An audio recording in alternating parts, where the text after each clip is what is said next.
handful of digital sovereigns. 15 years ago, Spotify pioneered a streaming audio service that today enables our 345 million customers to hear the music and podcasts they want anywhere at any time. Apple Music is one of our principal competitors.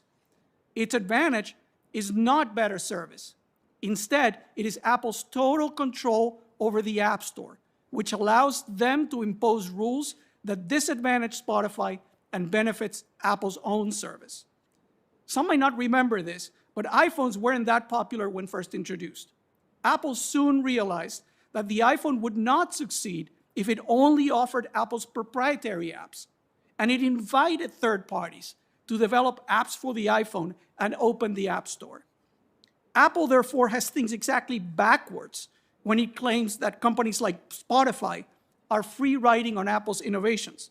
It is Apple's success that rode in large part on the creativity of third-party app developers that created demand for Apple's devices.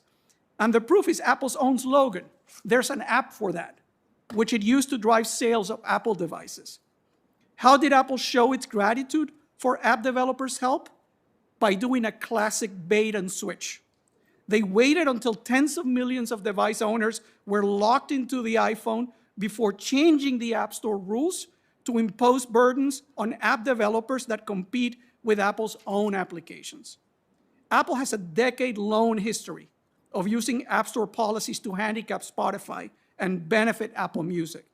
It forced us to choose between two bad options: accepting Apple's illegal tie of its proprietary payment system and paying Apple's 30% tax, which would have forced us to raise consumer prices and made our service more expensive than Apple Music, or accepting a gag order prohibiting our communication with our own customers so that we can't tell our users about the existence of our premium service, discounts and promotions available to first-time subscribers. Now, it doesn't take a PhD in economics to recognize that this abusive conduct hurts consumers by depriving them of information about a product that competes with Apple's. Apple's anti-competitive intent is clear from the fact that it targets businesses that are or might become Apple's competitors in downstream markets.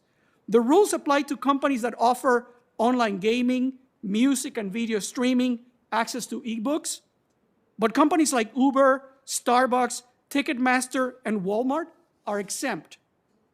Apple argues that these rules are indispensable to the safety and privacy of users. But how can they be indispensable when they don't even apply to 85% of the apps in the App Store that are exempt from Apple's restrictions?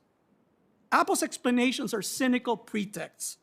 These restrictions are nothing more than an abusive power grab and a confiscation of the value created by others.